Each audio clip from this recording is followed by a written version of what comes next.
The Jays. Let's go. Let's go. And we'll post the old Facebook. And welcome to episode 161 of Ripping the Rack podcast. Officially year 5, 5th year anniversary of the show. And the other creator of the show is not here. I don't know. He's slow. What can we say? We don't say those sort of things. It's late for me and I want to go to bed. So let's go. I was just looking for the post so I could share it to Candlepin chat. And lo and behold, I can't find it to share it. Awesome. Good times. Oh boy. I'm proud of you. Thank you. Thank you. Know. You're welcome. So I know Angie doesn't say that to you very often, so she sometimes loves me. No. Our 25th anniversary is next week. What? Yeah. She put up with you for that long? Well, we've been together 28 going on 29 years, and we'll be married 25 as of next week. Oh, that's so cute. I thought so. I mean, I've put up with her that long. Are you sure it's you put up with her? I have dyslexia. It could be the other way. Should be the other way, you mean? More than likely is the other way. Yeah, more than likely. More than likely. So what's going on, Calvin? What's new and exciting? You excited for your trip? Man. I'm excited for my trip. I'm getting there. I don't know how it got here so quick, but I'm getting there. Still nervous about going to the Americas and not excited about getting American money because it's going to cost me an arm and a leg, but Well, don't worry. Donald's going to take great care of you. Oh yeah, that's exactly what I'm excited for. Probably going to see him. I can't imagine he misses WrestleMania. Oh my God, you're probably right. Oh yeah, of course. I mean, he's been stunned by Stone Cold Steve Austin and got into a fight with Vince McMahon. Like he's got to be there every year. It's got to be in his contract. I think it has to be. Yeah. What a friggin' goof. Canada. Yeah. What happened in Canada? Canada. A couple weekends ago, the ladies had their tournament, the Bunny Mason and Friends Memorial. The Divas undefeated the whole week end, I guess. Hey, Brian's here. Hey! Let me in, he says. Maybe if you show up on time, we'll let you in. So I have a 6-year-old boss that runs my life. Go pound sand. I don't care. You got a wife that could put her to bed too. So she also runs my life. Yeah, I know she does. When people come up and go, "Are you the man of the house?" I go, "No, let me go get her." Yeah, absolutely. So anyways, the Divas went undefeated, 26-0 to win the Bunny Mason and Friends Memorial. Bunch of girls. One of them was the tournament average leader, Denise Vincent, D-Nice. She had a good couple of weeks. Good couple of weekends at tournaments because another one that came up. Nobody sent me the results, but I watched the roll-off. I know, shocker, right? Nobody sent me the results. You think the guy who won the tournament, who listens to our podcast all the time, would think, oh, maybe I should send the results to the guy who talks about Canada in the podcast. No. Anyways, so the Divas were first place, 26-0. She Unit was second at 24-2, and Strike Force was 20-6. The top three for the women. The high single was good friggin' luck. I don't know if this was Stephanie Cabbage. I think I want to call you Cabbage, but that would be maybe insulting. Shabig? No, it's literally spelled it's not spelt like cabbage, but it's Cabaj. Like it's got to be Cabage. Cabaj. Cabot? And Steph Miller both had the high single at 155. And then, yes, Denise D-Nice with a 116. And second was Katie Pone at 115. And Shauna Wright was third at 114. So good averages, good bowling by the women. And this past weekend was the Valley Mixed. And the winners in a roll-off was Hoagie's something, probably Hoagie's Heroes. He usually likes to call his team name that. I wouldn't know. But they beat the Shockwave, I think that's what it said, in a roll-off. And I know it was 2 pins, I think, or 5 pins going to the last box. And Ryan Cox, the second best Cox I know, threw a 9-drop with a plank in the 10th. Can we clip that? What? Can we clip that comment? Like, what? Can you clip that, Tim? The second best Cox I know. Can we clip that? Yeah, he's the second best Cox I know. He's got a sandbagger of a father. You know, it's just the way it is. We're talking about the bowler. Oh, yeah. Okay, my bad. That's on me. So then, why would I say the second best Cox? Wouldn't I say cock? I don't know. You're Canadian. Guys, proper You're Canadian. English. Proper English. Yeah, Canadian. We speak proper English. You We're speak not American. Canadian. We speak American. Sorry. Tomorrow. Sorry. I'll speak better English for you Americans. You're using far too many R's, sir. So Wyan Cox had a 9-pin dwop. And no, his name is Ryan Cox. Ryan Cox. Cox. Yeah, he likes the Cox. I mean, so Ryan Cox spared it up and dropped, I think it was 7 on it for the win, or 8 on it. So yeah, congratulations to the Hoagie's Heroes, whoever was on that team. Good win this weekend.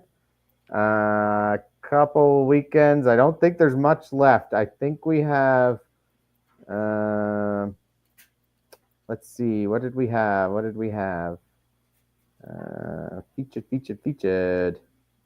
I got too many windows open on my phone even. Valley Mixers this weekend. Bowlerama 460 is this weekend coming up, April 12th and 13th. Battle of the Sexes in Avon Valley Lanes on the 13th. Good Friday singles at Heather Lanes on April 18th. Scotch doubles in Bears Road on the 19th. And then we're into Easter. And then May 10th, there's a Scotch doubles at Bears Road. May 10th and the 11th is the Bob Allerton at Heather Lanes. And then May 16th to 19th is the NS Ladies Provincials. So we have about 6 or 7 tournaments coming up till the end of the year. And then us Canadians, we take summer off because, you know, summer's for outside. No, it's not. Yeah, it is. It is. What do you do outside in the summer? I enjoy the water. Good call. Yeah, I don't enjoy sweaty bowling alleys. I spent one night. I'm going to spend one weekend in a bowling alley during the summer, and every year the water sounds a lot better. So a lot better. A lot better. A lot. A lot. Yeah, a lot. Yeah. So that's it for Canada? That's it for Canada. Okay. There has been a ton of stuff going on down in America. We actually went to the Chicha semifinals. We were there. We were on site. We showed up on site. On site. That's how Brian and I roll to represent this podcast. We rolled all right, man. That was a long fucking ride. Yeah, it was. It really was. You know, when we consider a traffic jam up here to be 3 cars at the light. And then we get into Boston and we get stuck in the tunnel going through Boston. Oh. But we made it. No, seriously, what that add? Like 35 minutes? honestly, about that. 35, 40, something like Yeah. that. I don't know. Just to get through one city. Long enough. Long enough. Long enough. The first thing I want to do, obviously, is I do want to take this on a different note, a more somber note for a moment. On behalf of Ripping the Rack podcast, I want to express our condolences to Bob Lee and his family. Yeah. His wife, Absolutely. Emily, passed away after a battle with cancer. So, again, Bob, on behalf of Ripping the Rack podcast, our thoughts, our condolences go out to you, go out to your family, and, we wish you well. Take the time you need to grieve, and we'll be there for you when you come back. Absolutely. So, what else we got? We got bring this back, I guess. Before I forget it, Keith Beaupre, Monster Friday night. Holy shit! Oh, yeah. Friday. Monster Friday night, bud. 479 with strings of 166, 142, and 171. So That's just good fucking bowling. No matter how that's you great cut bowling. it, honestly. Yeah. Like, yeah, he throws the ball 100 miles an hour, but who gives a shit when you bowl that score? Like, you have to hit the shit you're hitting at. Still got to hit it. Like, no matter yeah, what. exactly. No matter what you're doing, where you are, how hard you throw it, how sloppy the pins are, you still have to hit at least 60 to 70% of your shots. Without a doubt. And the thing is, like, he only threw what, 6 strikes in 3 strings? It's like 2 a game. Like, I didn't see the score. I didn't see the I think sheet. it just strikes in like 19 spares. Like it's almost 2 full strings of spare bowling. Like that's awesome. That's a great bowling, Keith. Oh, it's fantastic bowling. So is that the high for the Friday night this year? It is. That's the high for the Friday night, and that was his high 3 strings as well. I knew that. I didn't know if it was high for the and Friday the record night at Academy or something, wasn't it? No, he set his previous high at Academy. This was at where was this? This was at Academy. It was on the it was in the left side of the house. Oh, left room. Okay. Sret had 480 something at Academy in the Worlds a few years ago. Yes, that's true. So, that was against you? Was that in the playoffs? No, that was against me in the round robin. No, I thought he had. I think most people thought he had a chance of 500. Oh, that was. Yeah. I'm sorry. I'm getting that confused. Yeah. Fredericton is where the high of the week was thrown in the playoffs. I forgot. Okay. Yeah. Back in 2015. 2015. That was. Yeah. The high was thrown in the playoffs. That was me. I thought it was Carrier. No. Okay. Yeah. You didn't do it against us. Carrier had a big series, but yeah, he went 430 in that first playoff I think match. Calvin had the high, I believe. I had 460 something against McLaughlin's. Oh yeah. Yeah.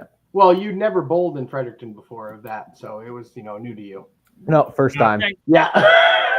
Thanks, Greg. 22 marks, including a double strike. That one double strike for 470.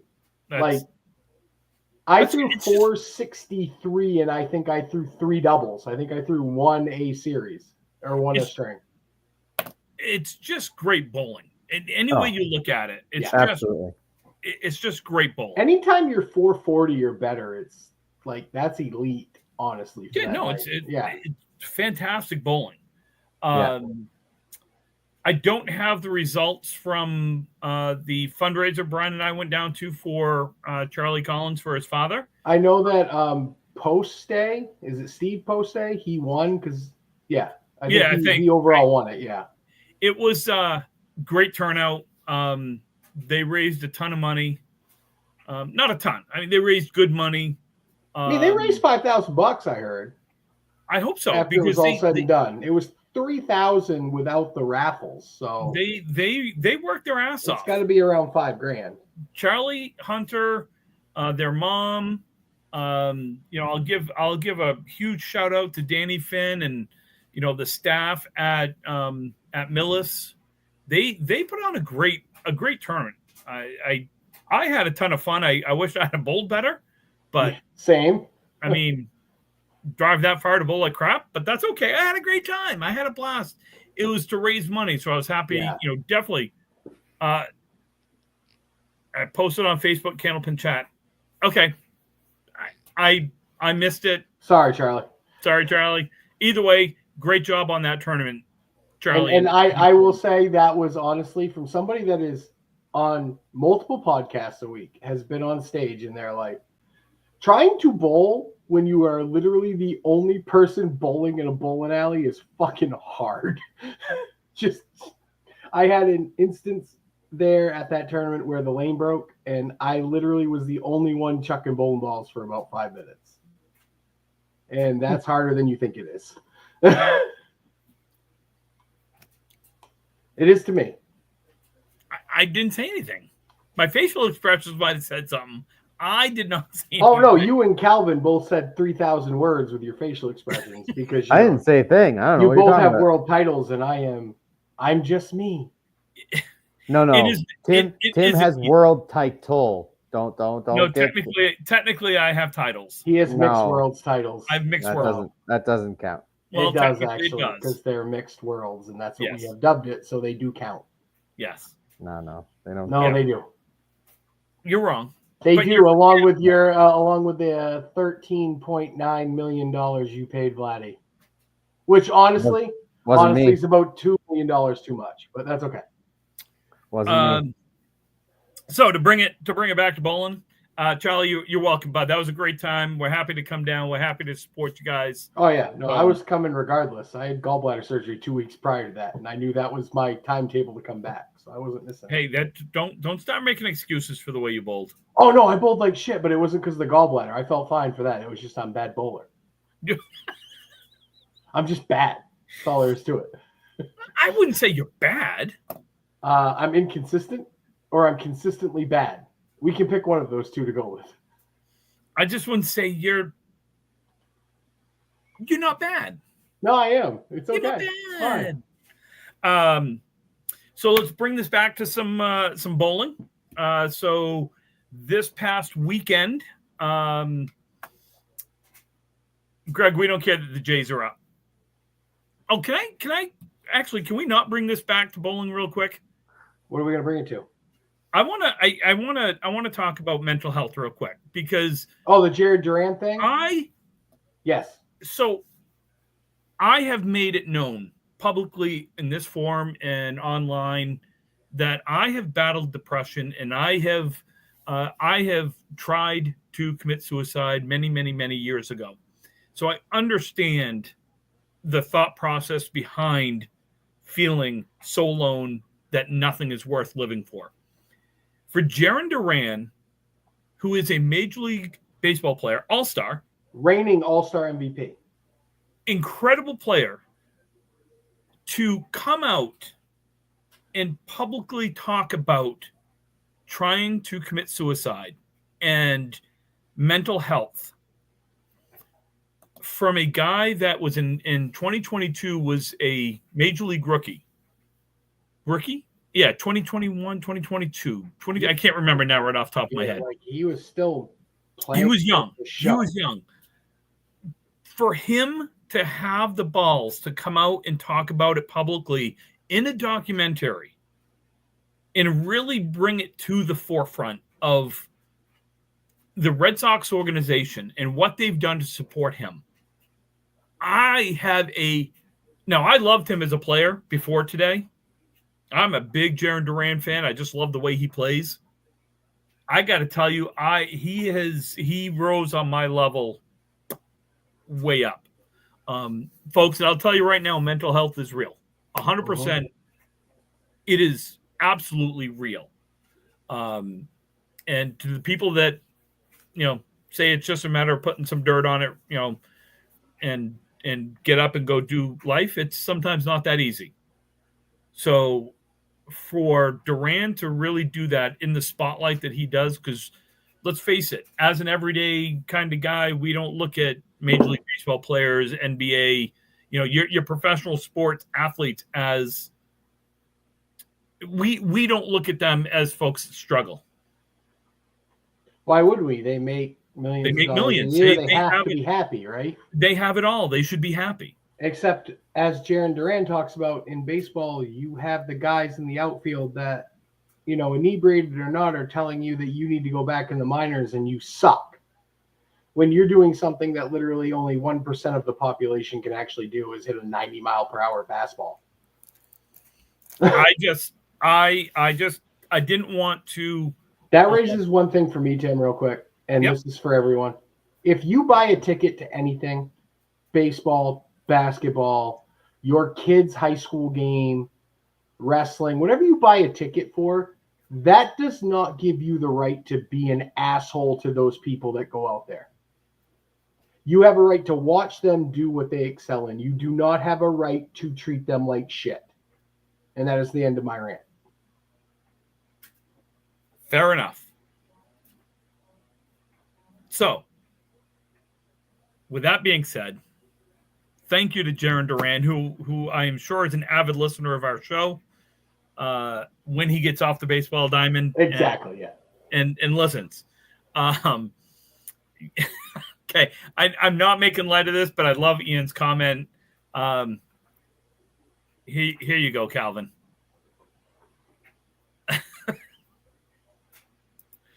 You know, I joke sometimes, but it's true. You know, Brian, you make a great point.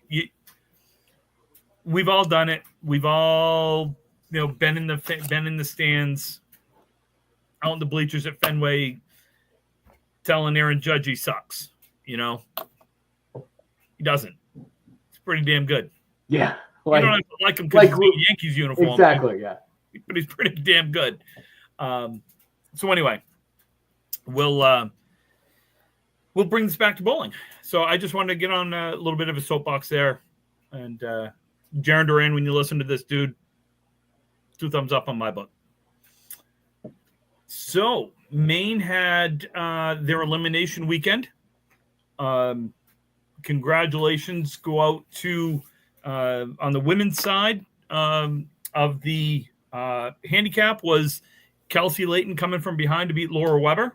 So congratulations, number 1, to both of them for making it to the finals. Number 2, to Kelsey for winning.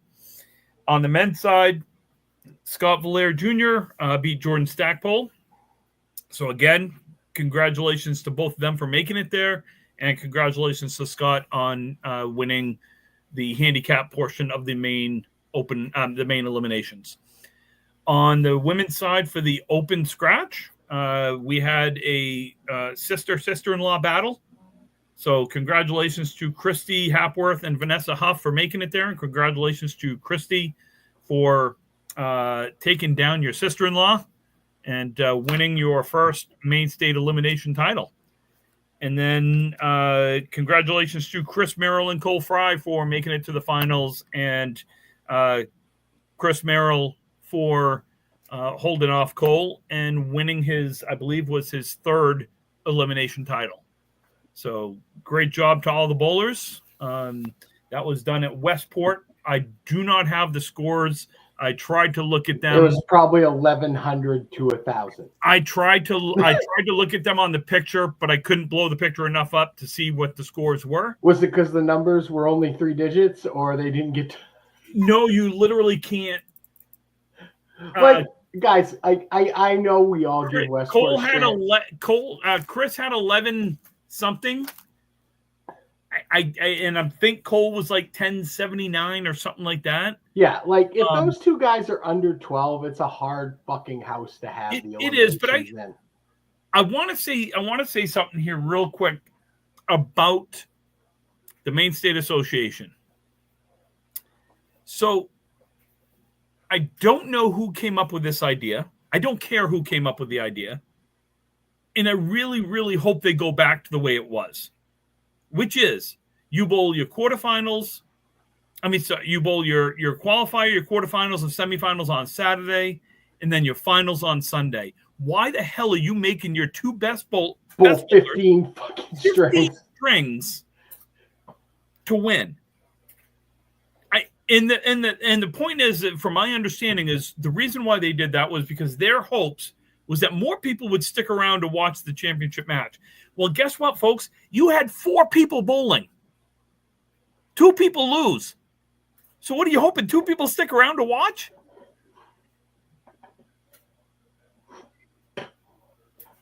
I just wish that there was some representation from the bowlers' side of things. I understand the association, the Maine State Proprietors Association is an association for the proprietors, not obviously. But a little common sense goes a long way. You don't have your finals bowl 15 strings to get a winner. How about you don't have your finals at Westport? Like, Tim, I understand that we need to move it around. I get it. And Westport's a hard house.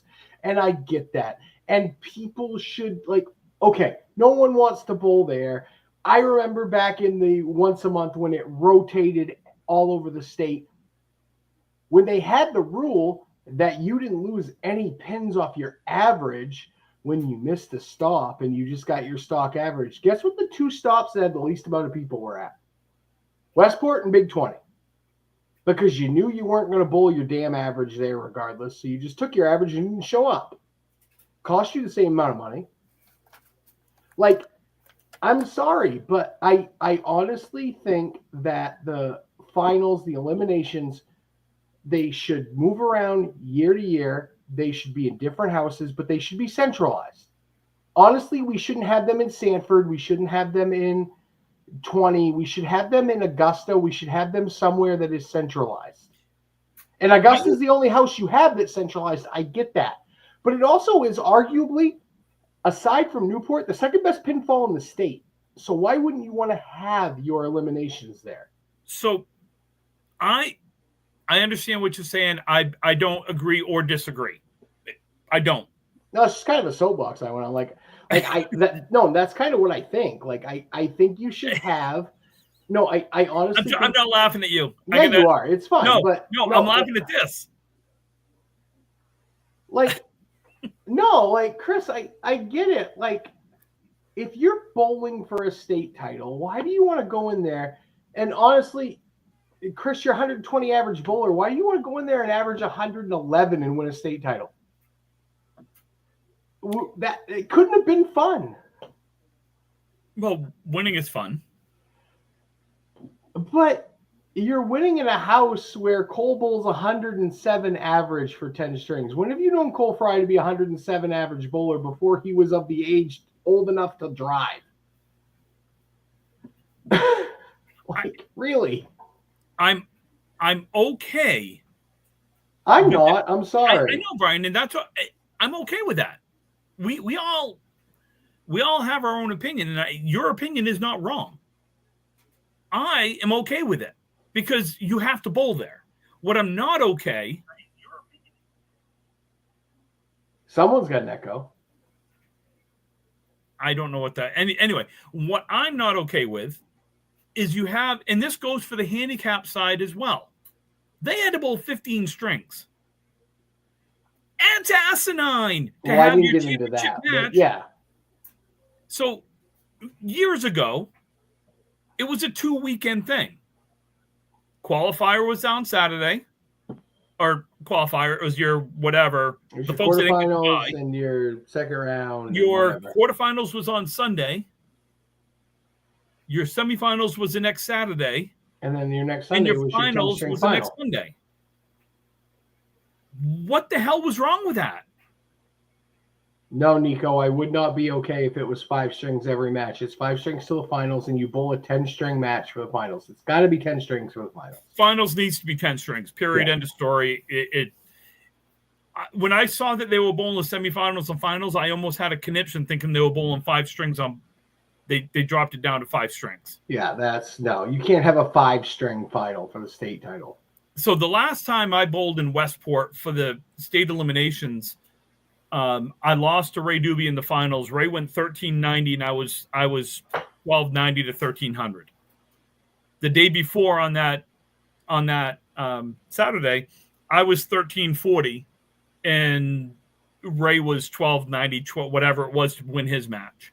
So I don't know what the difference is between now and then, other than it sounds to me like the plates were just not done.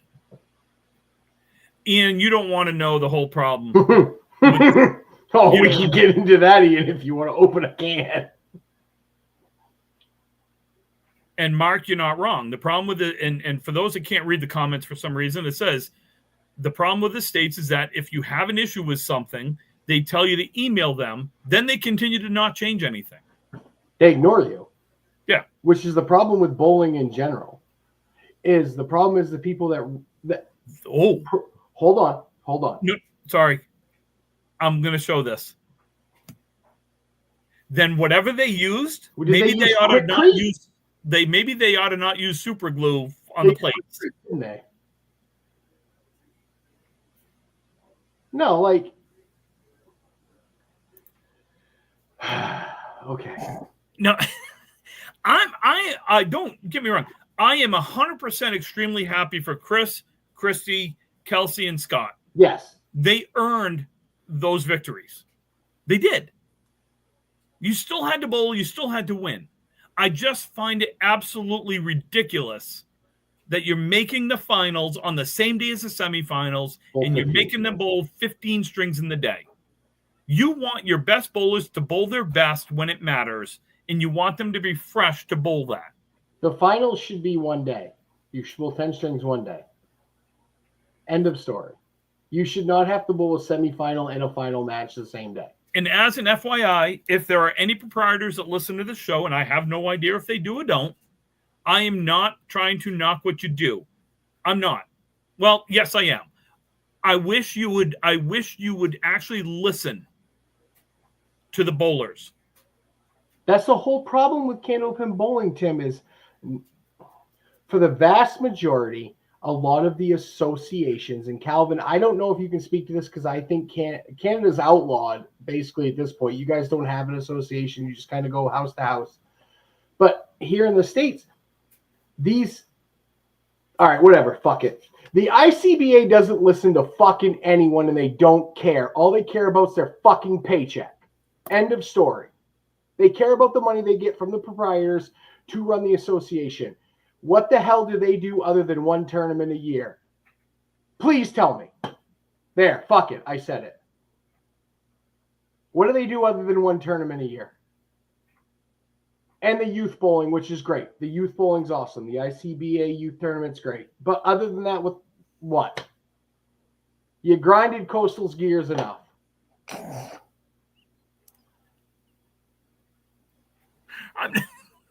No, laugh all you want. No, Brian, honestly, it has been a while since you've gone off the rails, and I'm loving it. Honestly, what? What? Other than one tournament they hold at Big 20 every year, what do they do? They have a Hall of Fame. That they do every 4 years. And Ralph Semmes talks for 3.5 fucking hours. That was so bad. Oh, my God. They made rules, Nico, that they make up. I'm sorry. It's almost like whose line is it anyway? The rules are made up and it doesn't really fucking matter. Like, do any of them bowl? No. Here's my... Are you reading the comments? No, are you reading the comments? Serious fucking question, Tim, and I am. And I will drop a fucking table in a minute. But serious question. Serious question. Yeah. Does anybody on the ICBA board bowl? Do any of them bowl a league? So my You answer shouldn't say oh so. My answer to that is I have no idea because I don't know who's on the board. That's another problem. I know, if I'm not mistaken, Lexi is on the board. I love Lexi. Yeah. She's only one person. Right. And she is the one that is actually trying to do things for the game. But when it's one person against, like, who knows how many other people they have in that corporate hierarchy? I don't know. All I know is I went to the Hall of Fame and Ralph Semmes talked for 3.5 hours about nothing. He read the book to people. Like, and then they don't, like, honestly, hold on. When was the last time When was the last time, and I'm going to go, fuck it, let's go off. When was the last time that you saw in November the ICBA post about the fucking Worlds? They never have. They've or never the women's Worlds. They've never or in the the mixed Worlds. They've never in the history of evers. Yeah, they don't, because they don't care.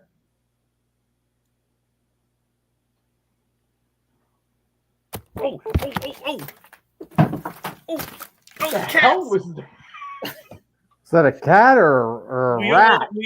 We almost had the great incident of Jeff Surratt when we. You mean when Larry turned off the stream? Yeah. Sorry, Tito. No, but honestly, they don't promote anything. They don't even promote their junior tournaments. Like Mark and Sam and everybody at 1710 promoted the Lobster Bowl more than the ICBA did. And that is honestly a fucking travesty.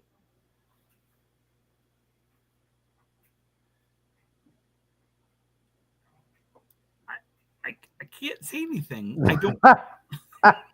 In the words of my favorite wrestler ever, CM Punk, tell me when I'm telling lies. Tell me when I'm telling lies.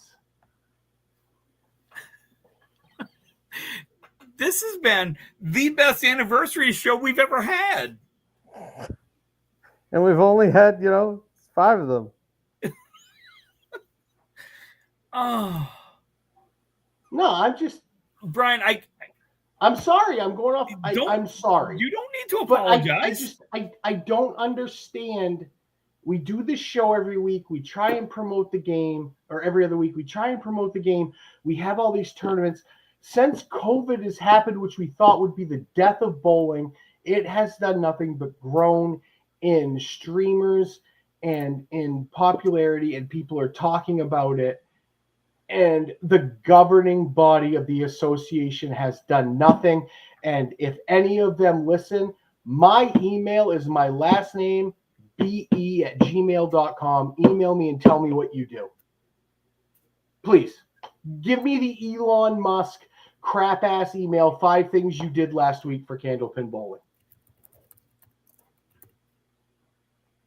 I keep going because I'm trying to pull up some other information that we're going to get to. So there's nothing else to do. Like, they don't do shit. They collect money. Lexi, I know you're on the board. I know you do a great job. I love going to Lita. Other than you, I'm sure everything can need windows and they can all pound sand until they make glass because they don't do shit.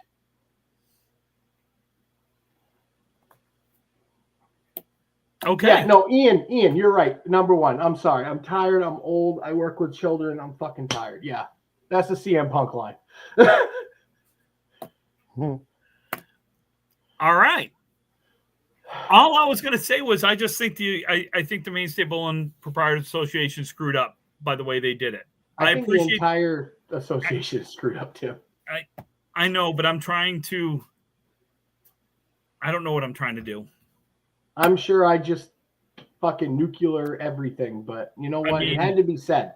No, it did. Honestly, what is happening? You don't hear anything. We just had our main eliminations, and the ICBA said nothing, and they're supposed to govern it. The Mass and the New Hampshire eliminations are up, entries are in. And I follow the ICBA bowling page on Facebook, and there's nothing. There is crickets. It is crickets. It is crickets. It is crickets. So you're saying it's crickets? It's crickets. I'm saying they don't do shit, Tim. I'm almost just trying to get you going at this point because I don't know about anyone else. I'm entertained. I'm having a good time. Are you not entertained? I'm glad you're sports entertained. I don't think I've said a word in like 8 minutes. You probably haven't, because I have. I'm going on my stand-up 26-hour. What's his name do? 5 hours. Oh, are you Cory Booker right now? Apparently, I'm Cory Bookering it. Will the gentleman from Southern Rockland yield for? I will yield to you, Tim. Thank you. let's move on. Why? What's the point? Because we're going to come back to it, because I actually have a question. Oh, don't worry. We'll get From back to it. Yeah, no, we're going to come back to it. So I just want to get to these other things real quick. The Pro Series playoffs, I want to congratulate, and I am going to congratulate. It's not that I want to. I'm going to congratulate my great friend, everybody's friend, Aaron Fontaine, Yes. on his Pro Series playoff win. If you did not catch any of it, go back and watch it. It was a great match between him and Sean Baker in the finals. Aaron went 124, 147 for 271. Baker was 125, 139 for 264. Baker came all the way from where'd he go? He beat a little-known bowler to start, some guy by the name of Jeff Surratt, 255 to 233. Then he beat, and I'm going to say his name. Then he beat Josh Daly. But then he appears. That's Oh okay. no! I'm okay with saying it. He won't be on no. there. No, we have to let him in. So he beat Josh. We'll leave it at that. And then he beat Dean Sullivan. And then in the semifinals, held off Timmy Douglas. Sean had a 126. Tim had a 109. And then they both caught fire. Baker went 165 to Douglas 156 in the second string. And Mr. Fontaine had a bye in the first round. Ended up beating Nick Norcross. Then beat Sean Sears. And then in semifinals, he beat Corey Packard. And then again in the finals came all the way from one beginning to end. And, well, not quite. But and Daly had a fantastic interview of Fontaine at the end. That's also worth a watch back. I haven't watched it yet. So I watched the match, and then it was like, okay. Then I got irritated because. Hey, Tim, speaking of Josh Daly, Yep. You know, I thought he had a chance to win some golf lessons at Charlie's thing, and something happened there, Tim. What happened to those golf lessons that he would have won? He didn't win the golf lessons with a golf pro. Because Justin Waters not only a great bowler, amazing bowler, also scratch golfer, golfer. Not quite scratch, but he is a certified teaching pro. And some guy by the name of Tim Matera won those. Literally, after he said that he was only putting his name in so Daly wouldn't win them. Yeah, so I literally put my tickets all in Justin. They had little bags and stuff, and I watched Daly put his tickets in, and I just looked at Daly and said, I'm putting these in just so you don't win. And I put my tickets in. So for anybody that doesn't understand the irony of this, Daly probably lives minimum an hour from these lessons. Like, it's probably about an hour. Tim and I are 3 hours and 45 minutes away, and Tim won them. But I am going to use them. Yes, he is. Oh, so what else we got here? We got that. Ian, that's not petty. It's funny. So also, don't want to forget the women. So congratulations to Madison Riva defeating Amanda Carroll to win the Ladies Pro Series Playoff Championships. Maddie actually swept the regular series points title and the playoffs title. So great year, Maddie. Congratulations, Maddie. You had a great year. You are so much better bowler than your husband. I would agree.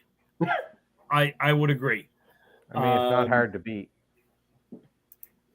Well, is that retired yet? Did he retire? I have no idea if he retired or not. I don't know. For tournaments, no one has sent me anything, so please feel free to check Candlepin chat for upcoming tournaments. There's a bunch that you can look at. Augusta 560, State of Maine Ripping the Rack, Drywall Concepts 560. Get your team names to Tim. He is in the group chat of the captains, and he's grumpy. He does not have all the team names. So please. I do not, but I only need 1, 2, 3, 4 more. That's it. Yes, Nico. The next tournament is the Easter tournament, but the Easter tournament also falls on WrestleMania Sunday, which is a holiday. It's not Easter. It's WrestleMania Sunday, Tim. I'm sorry. So from my Will be for me. understanding, there is a wait list for Easter. I There have no should be. idea. It's one of the greatest tournaments in Candlepin bowling. There should be a wait list for that. No, Chris, you're not team ICBA. Oh no, you're not. Yeah. No, Tim, we will. Chris, no, we will not have the. No. If you wear an ICBA shirt, that's on you, bud. You be team ICBA. Go team ICBA. You have one actually that you can wear, so you wear that. So the other thing, I'm gonna take it down a notch. Bumper humpers, Mark. Chris and Mark are on my team for the 560. We're getting some good team names here. Bumper humpers.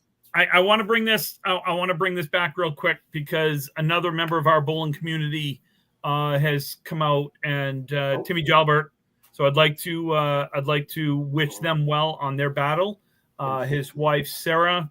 I think there was 2 forms of cancer, if I'm not mistaken. So there is a bunch of things that are going on. You can find it on Candlepin chat. They're doing scratch ticket basket raffles, $5 entries. Money raised is going to help support the Jalbert family as Sarah kicks cancer's ass. I changed it from butt to ass because Brian just went off on a whole bunch of swears. So I felt we're not getting monetized for this one anyway. So I felt like being an adult and swearing. So please go find that. Jeanette Southall posted it on Candlepin chat on April 5th at 10:32 a.m. So please go find that information there. This episode is brought to you by the ICBA anyways, so we're not getting any money. They don't give any money anyways. They're doing exactly the same amount for our show that they do for Candlepin Bowling. Yes. Yep. Whole amount here. So I'm gonna share my screen real quick. Share screen. And this dead air is brought. Never mind. And this dead air is brought to you. Shut up, Brian. The best. Oh yes. The best video. I was hoping we'd get to this. The best video of the weekend at the Pro Series. Let's just watch it in all its glory. Hold on. We need a moment of silence for the floor.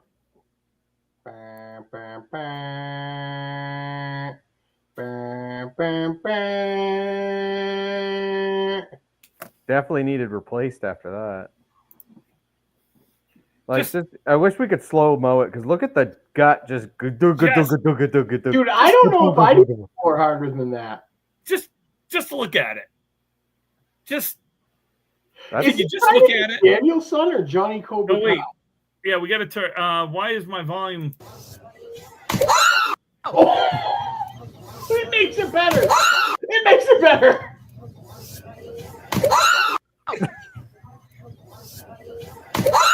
Greg, thank you.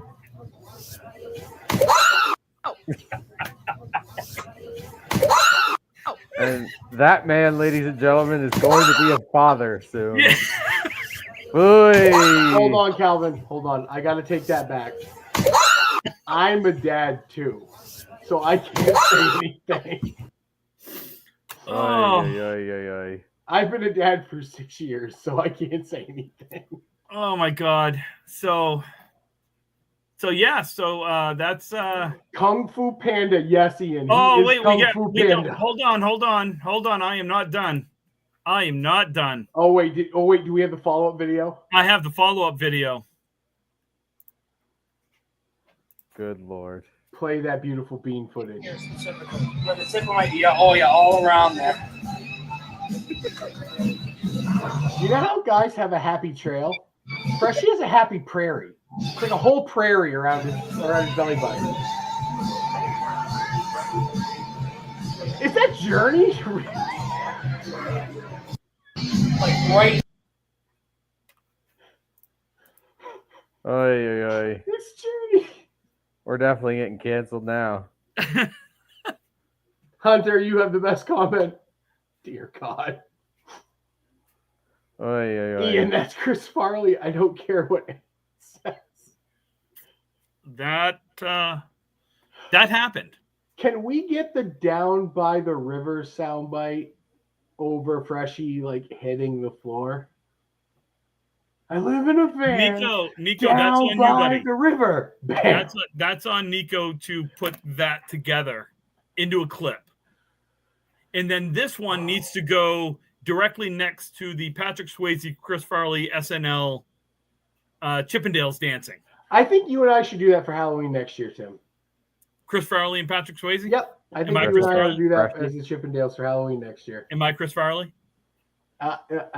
Sorry, Tim. I kind of, honestly, in this case, it's the only time I can ever say it. I have the body type for that role. So I'm not. Bear with me 1 second. I feel like my cats might have. What, Tim? Where are you going? Sorry. I'm right here. They seem to have cornered something in my office. Oh, they get a that's mouse? fun. You got a mouse down in the... That's probably So for those that don't know, Tim that's lives probably in a what they split were level, chasing. Well, Tim lives in a split level ranch. So Tim's office is down, like, honestly, it's below the ground level. So he's going to get some animals, and the cats, he has 4 of them. They tend to corner those things, don't they, Tim? Oh, they're good mousers. Oh, they're really good mouse. Larry's a good mouser. Yeah.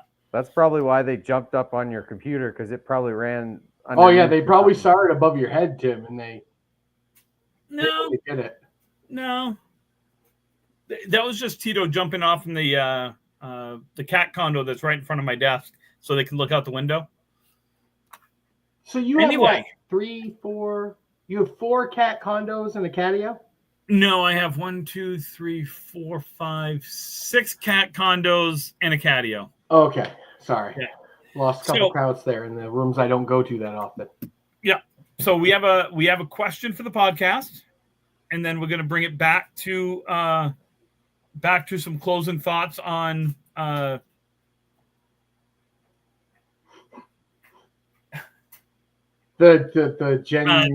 general that we've happened tonight. Yeah. So actually, there's two questions. One is one that Calvin had sent over. Oh yeah. So this is a question from our friend in Michigan, Mr. Wayne Petty. He has a bowling strategy for the third ball. Here's a question. For novices who miss a lot of object pins, do you recommend safety shots to avoid bad boxes? Such as like shooting the 2-pin in the 4 horseman left so you don't miss right of the head pin?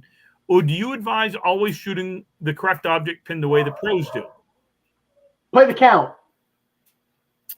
That's me. You want to explain that? Oh, honestly, straight up, he made a great example. If I have the 4 horsemen, and on the third ball, I'm playing the 2 or the 3-pin, whichever one to try and run the 3 out and leave the head pin.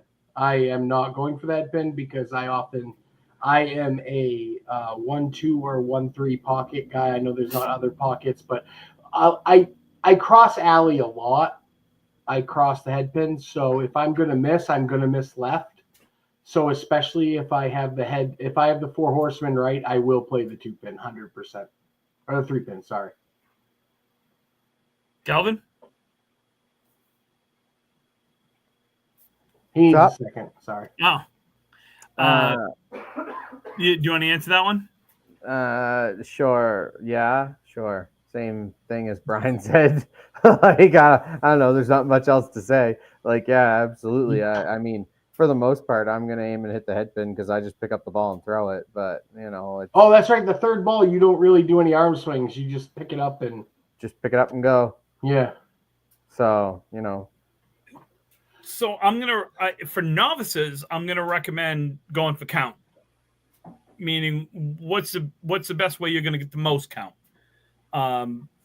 Such as if you've got 4 horsemen left, is making sure you go left of the head pin to give yourself a chance. Mm-hmm. Personally, if I've got the 4 horsemen left or right, I'm going for the 1-2 pocket or the 1-3 pocket on my third ball, if that's what I have left. If I chop just the head pin, then I chop just the head pin. I mean, so he's playing the 2 or 3 pin. No, I'm not. No, the only time I really don't play the head pin is if I'm looking at like the 1-4-7 where you're missing the 2 or the 3 on either side. And you're playing the 2. I'll typically play the 2 and leave the head pin alone. Okay, so here's a good question. You know that weird break we get all the time? It's like the 8, 5, 9, 10, or the opposite. It's those 4 in the back that are offset. How do you like guys? the picket fence? Yeah, how do you guys play that? Because I used to play the 5 pin and try and cut it over, and as I've gotten older, I've realized play the 3 and try and cut it into the 5. Yeah, I play the 3. I try to play the 3, and depending on how I throw the ball, means I'm either trying to throw the 3 into the wall and come off, or I'm trying to throw the middle pin into the 5. Yeah. Okay. Yeah. All right. I mean, I've seen it made both ways. We all have. I mean, I've seen people cut the 5 over and it goes. And I've made it on the 5, but I'm just saying, like, it's changed for me. And that's a shot I feel like is left fairly often, but we don't talk about a whole lot. Yeah. But Wayne, the easy answer for me to your question is all about count. What's my best chance of getting the highest count possible without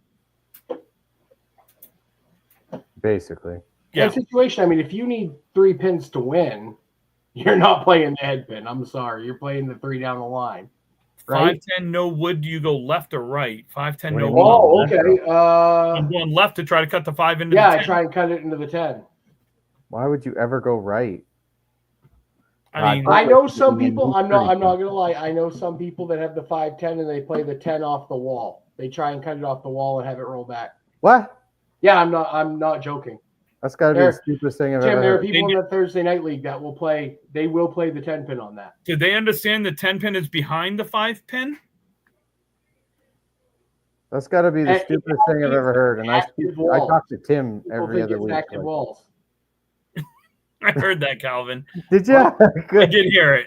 Good. He goes, that's the stupidest thing I've ever heard. And I talk to Tim every 2 weeks. Why would you play the 10 off the wall? It doesn't make any sense. I'd rather shit in my hands and clap than play the 10 off the wall like that. Oh, I've heard that about things before.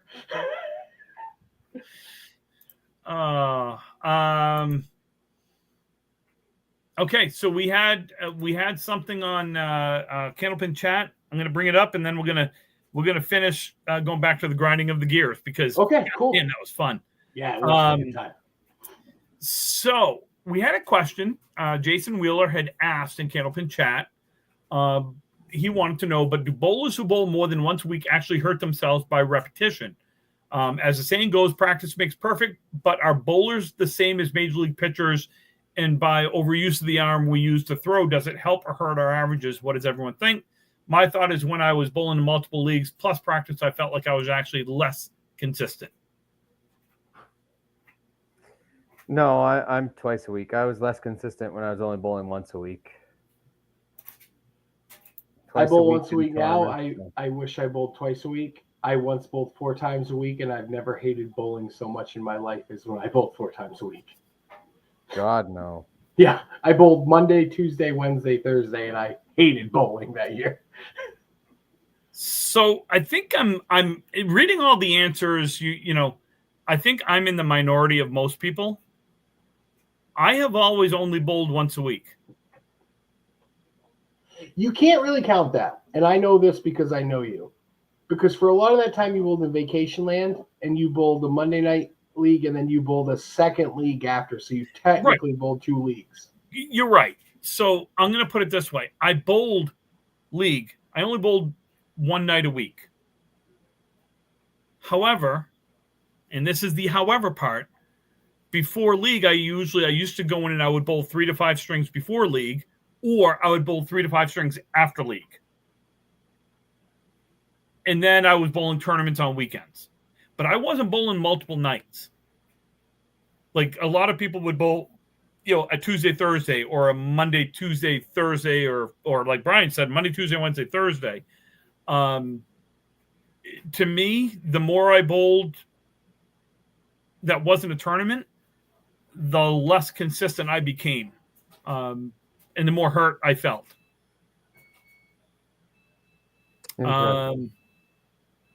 So I think I hear that awesome Sansom laundry jingle. I think it's everybody's body is different, and everybody is different when it comes to bowling. I felt I bowled enough. I would say it worked for me.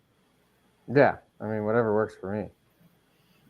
I mean, I can remember I used to get to the bowling alley early on Thursdays when I bowled the Pioneer Men's League in 2004 or 5.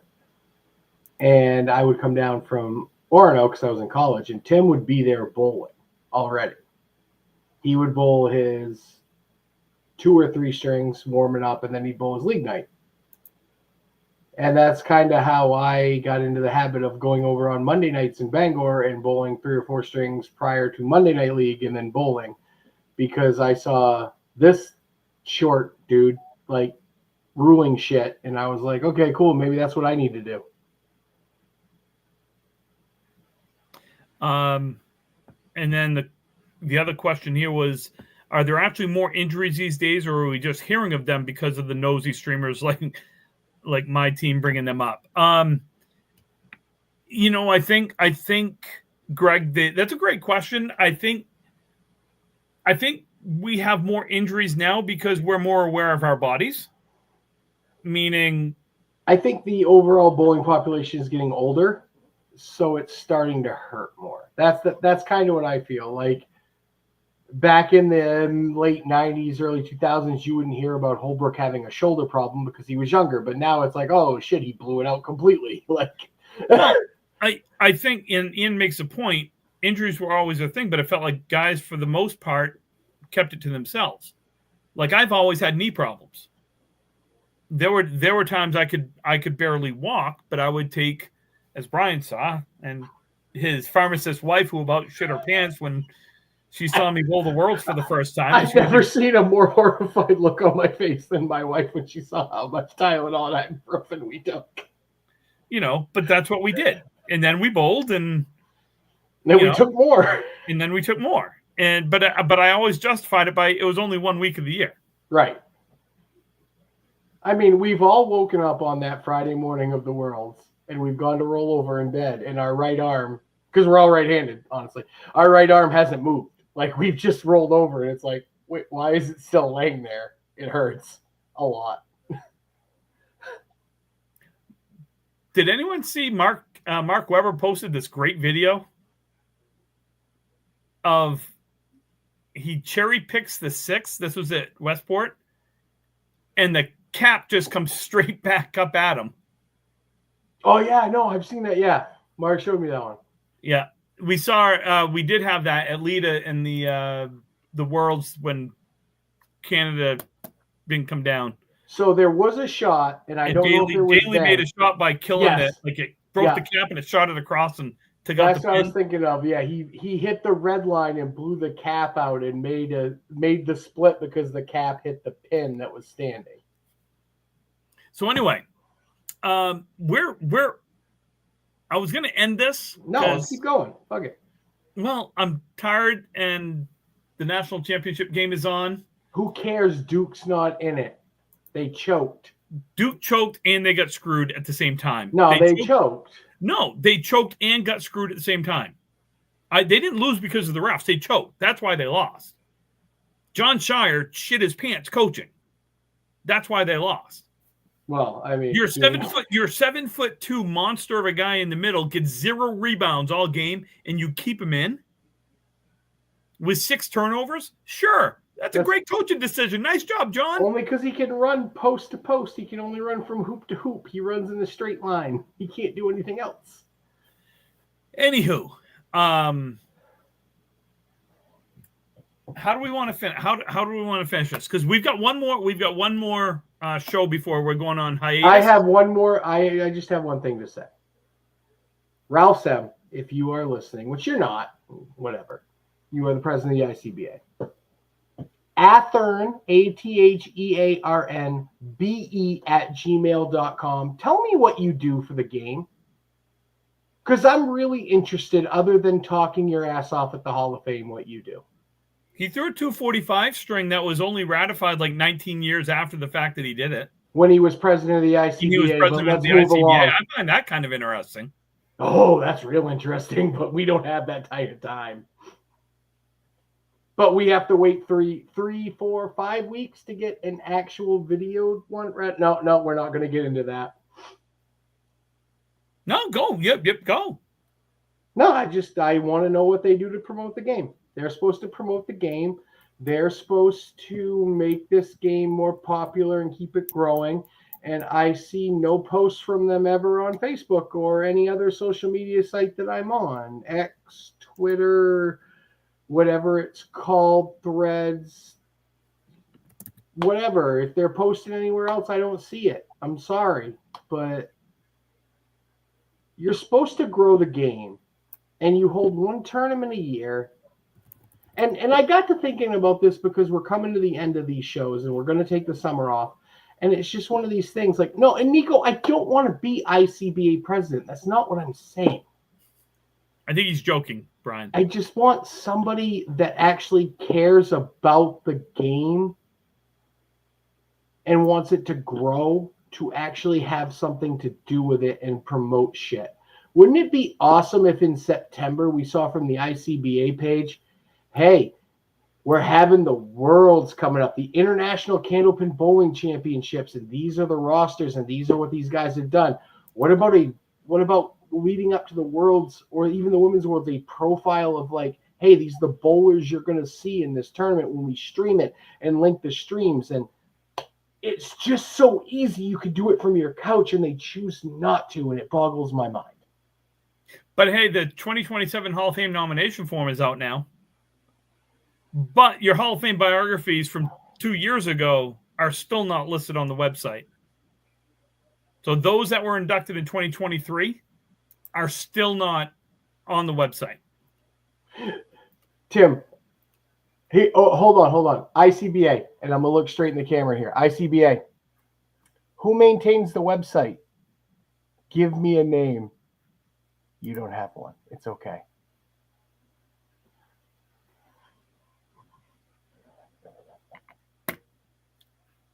I know I went scorched earth. I don't care. Whatever.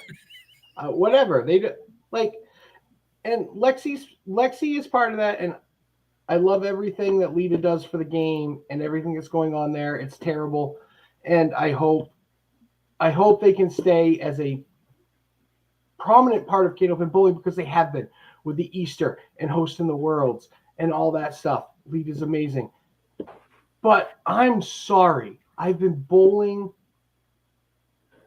I don't want to call it professionally. I've been bowling in the adult competitiveness since 2004, and I haven't seen shit from the ICBA in 20 years.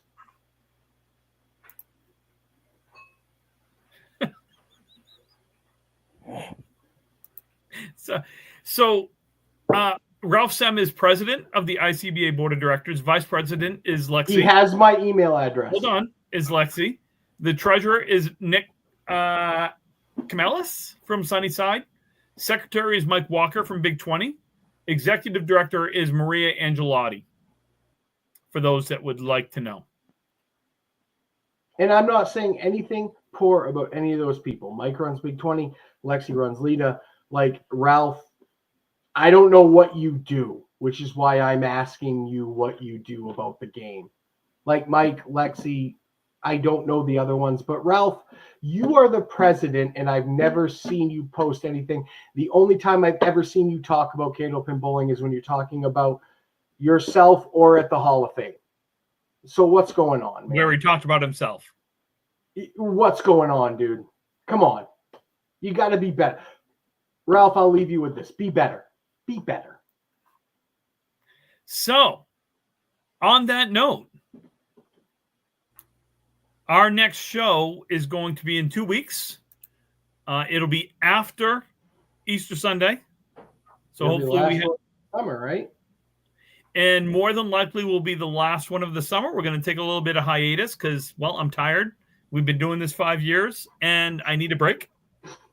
I'm tired. I work with children. I'm old.